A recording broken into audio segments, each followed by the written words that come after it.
11:31, Gelb and Chase here with you for the main event on WHIP Radio in Philadelphia. Now joining us on the hotline is a guy that does a great job covering golf for the Golf Channel on NBC Sports, and that's Steve Sands. Steve, it's Zach and Chase here in Philly. How you doing? Doing great, fellas. How are you? Well, we're doing great, and I understand that you are a big Washington Redskins fan. DeSean Jackson exits Philadelphia on Friday after he was released, now signs with your club down at the nation's capital. What are your thoughts about number 10 coming to Washington?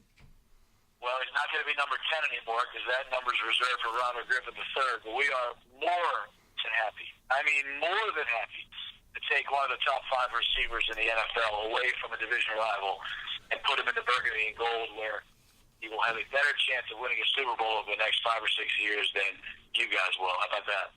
Well, I'm a Patriot fan, so that's fine with me. My co-host is an Eagles fan, but I'm sure he's not too happy with that. But are there any concerns with the off-the-field problems that have been rumored in the NJ.com article with DeSean Jackson? Well, I mean, I think that there's always concerns whenever you sign any professional athlete to a big contract and give them guaranteed money.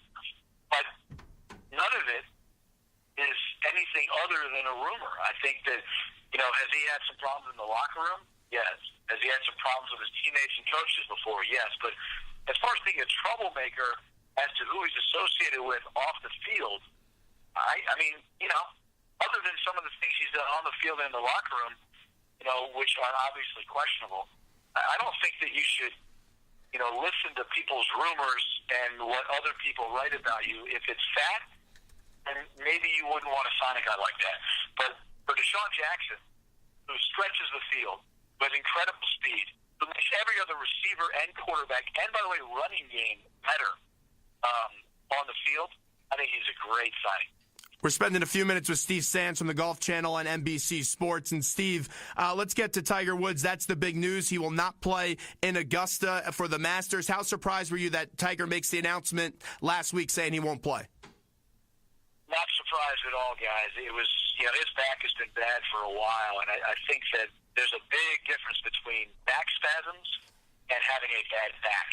And for a long time, people kept saying he had back spasms because he kept saying he had back spasms. But when you can't finish a tournament, when you can't get through the 4 rounds, those aren't back spasms. That's a bad back.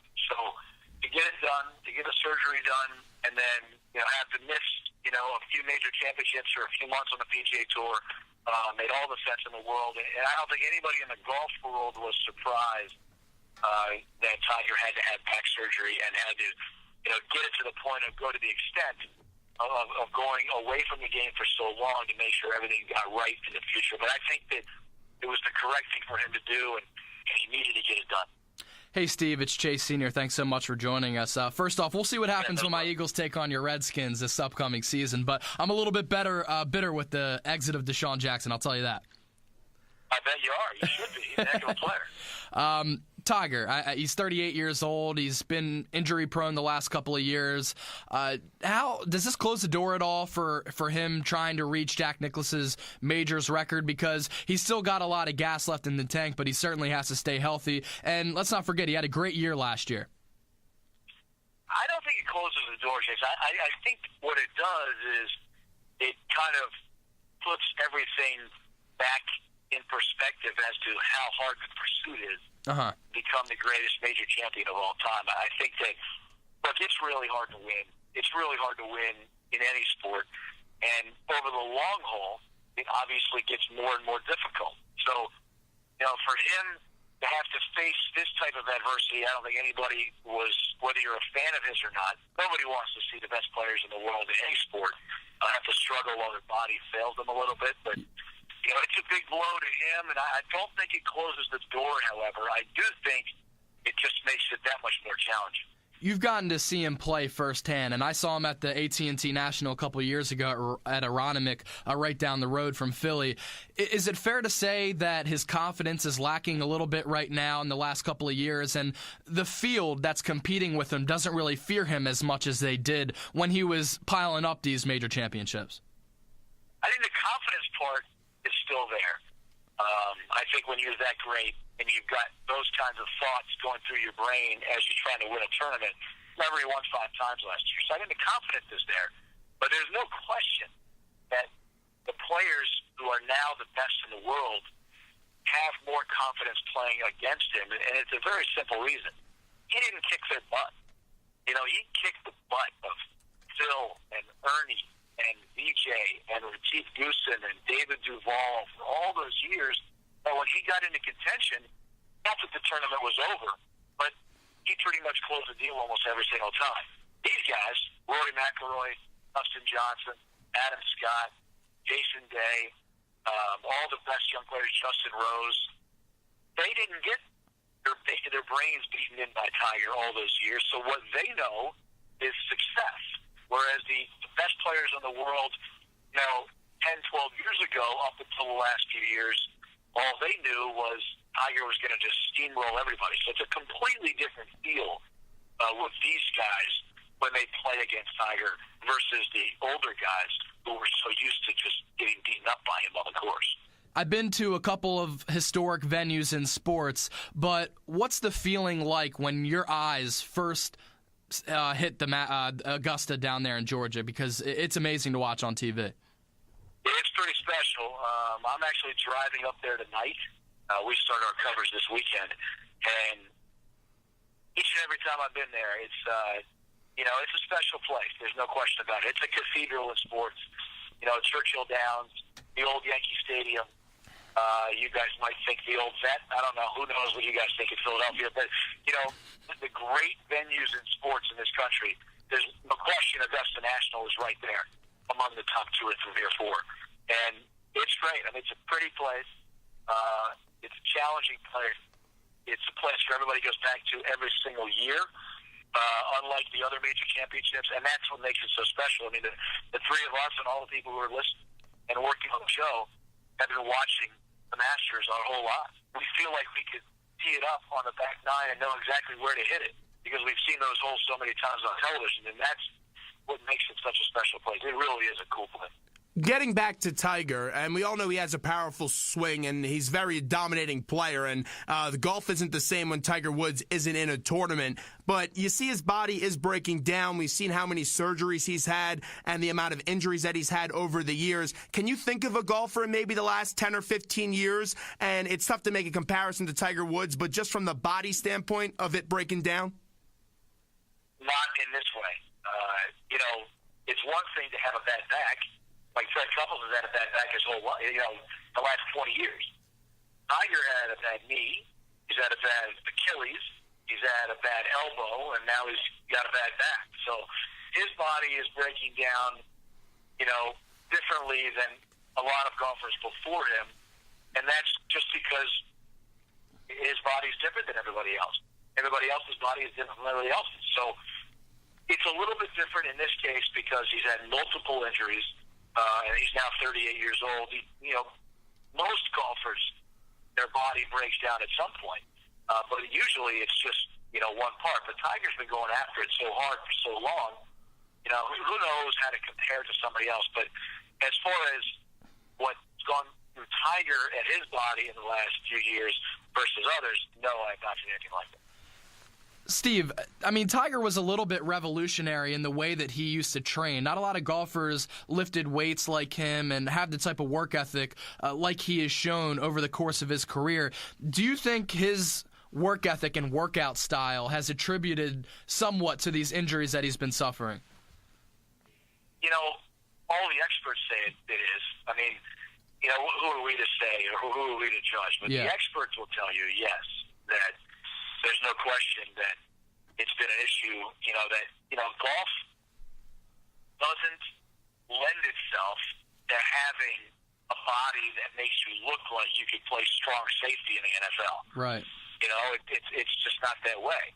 And, Tiger is really fit, and he's in great shape, and he's obviously a guy who likes to work out a lot. I don't know. I mean, the experts will tell you yes, but for us to decide that, I don't know. It's a slippery slope for someone like me or you guys to do it. I would rather stay away from that and listen to what the experts say, and the experts will say, yes, it had something to do with it. We're talking to Steve Sands. A few more minutes with him on WHIP Radio here in Philadelphia. Gelb and Chase here with you on this Thursday, getting ready for the Masters next week. Let's get to Lefty. He's going to play this weekend in the Shell Houston Open. Can we get an update on his health? He should be all ready to go for Augusta, right? I think he's going to be ready to go, guys. I think that, he had a little bit of a scare last week at the Valero Texas Open with his, he hurt his rib cage a little bit, like maybe he's oblique. I think he'll be fine. He's going to play this week to see how it feels. He did go to Augusta earlier this week, got a couple practice rounds in there. Personally, I think he'll be ready to go. Steve, Adam Scott, time and time again, prior to last year, came so close to claiming some of these major champions, and then he finally broke through with the Masters last year, a huge putt to take down Angel Cabrera. Without Tiger Woods in the running right now, do you think Adam Scott's the best golfer right now? Tough one, man. We've been talking about this a lot. It's close. Like when we're kind of hanging around just talking about golf, we're talking like, who's the best player in the world? Like the best players in the world in the official World Golf ranking haven't won. Adam Scott came close at Bay Hill, didn't win. Yeah. Rory McIlroy came close at the Honda Classic, didn't win. Dustin Johnson, Bubba Watson came close at Doral, didn't win. Matt Kuchar last week in San Antonio came close, didn't win. So the best players in the world are kind of hanging around the lead, but not, busting through that door. So if I had to put my money on one guy and one guy only, I probably would put it on Rory McIlroy. But it'd be real close between Rory and Adam. And we've only seen 3 back-to-back Master winners in the history of the tournament. And last year it was sensational between Scott and Cabrera that got forced onto that playoff. And you've seen Cabrera, he's had a lot of success in Augusta. Why do you think that is? Because he plays that course really well. Yeah, he really does. I mean, first of all, he's a powerful player. Second of all, he's a guy who can shape his ball. And you know what else it is, guys? He's not afraid. I'm not saying anybody else is, but he's not. He is not afraid to get after it. He's not afraid to go low. And he's just one of those guys who kind of lives for the moment. And, he's playing with house money. He's won a U.S. Open. He's won a Masters. Heck, if Adam Scott doesn't make that birdie putt last year on the 72nd hole, they don't even get to a playoff, and Angel's going to win again. So he's just one of those guys. He doesn't play scared. He plays to win. He doesn't play not to lose. I know those cliches in sports, but in golf, it really matters. He is not afraid to pull the trigger. He is never afraid of the moment. And it shows. Every time he shows up to Augusta, it's seemingly he plays well. I have some family down in Australia, and I've been there about 4 or 5 times. My dad grew up there, so I always have an eye on some of the golfers that come from down under. And Jason Day is another guy. He's only 26 years old, but he's been so close to winning some of these big tournaments. You think Jason Day is close to breaking through and finally putting himself and catapulting him into the conversation for one of the better golfers in the world? Oh, there's no question. Jason Day's a tremendous player. He's got a health issue, though, boys. He's not doing so well right now, but I think there's no question that he is one of the top players in the world. And when he's healthy and when he's right, I mean, it's all good with him. He's a tremendous player. I'll never forget Bubba Watson's chip out of the pines, out of the woods, when he drew it onto the green at the Masters 2 years ago. And the fact that he's never taken golf lessons is somewhat amazing to me. How cool is it watching a guy like that who just has that natural talent? It's pretty wild, man. I mean, there's another guy. He's not afraid to just kind of try stuff. And the way he won his Masters, remember that crazy playoff with Louis Oosthuizen when he hit that amazing shot in the right rough behind the trees at number 10, first playoff hole. He's another guy like Angel. He's not afraid to just, go crazy low or do something that is unconventional. And his natural ability, guys, is a joke. I mean, it's incredible. He's an amazing talent. On the way out here with Steve Sands from the Golf Channel and NBC Sports. Take away Tiger. What's the biggest storyline heading into the Masters next weekend?